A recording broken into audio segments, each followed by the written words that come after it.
আমরা সবসময় বিপদে আছি। আমরা বিপদ কাটাতে পারবো না যতক্ষণ না ইমানদার না হতে পারি। পাক্কা ইমানদার হতে হবে। ওয়ালা তালবিসু ঈমানাহুম বিযুলমিন, তোমাদের ঈমানকে জুলুমের সাথে মিশ্রিত করো না। জুলুম মানে শিরক, শিরকের সাথে আমাদের কোনো সম্পর্ক নাই। ঈমান হতে হবে পাক্কা ঈমান। ঈমানের সাথে যদি শিরক ঢুকে ওটা কি পাক্কা ঈমান হয়? খালিস ঈমান হয়? মসজিদে যে নামাজও পড়েন, মাজারে যে সেজদাও দেন না। আপনার এই ডবল স্ট্যান্ডার্ডকে থামিয়ে দিতে হবে, এটাকে ব্রেক করে ফেলতে হবে। আপনি চাইবেন শুধু একজনের কাছে, তিনি কে? বিশ্বনবী বলতেন ইদা সাআলতা ফাসআলিল্লাহ, যখন চাইবা আল্লাহর কাছে চাও। হাত পাতবেন কার কাছে?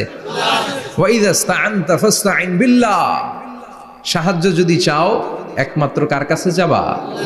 আমাদেরকে সাহায্য করতে পারে কে? বিপদে পড়লে উদ্ধার করতে পারে কে? কবরে মাজারে পড়ে থাকা ব্যক্তি আমাদের উদ্ধার করতে পারে? এতজনের কাছে যাওয়া যাবে না, এতজনের কাছে মাথা নোয়ানো যাবে না। নোয়াবো এক জায়গায়, তিনি কে?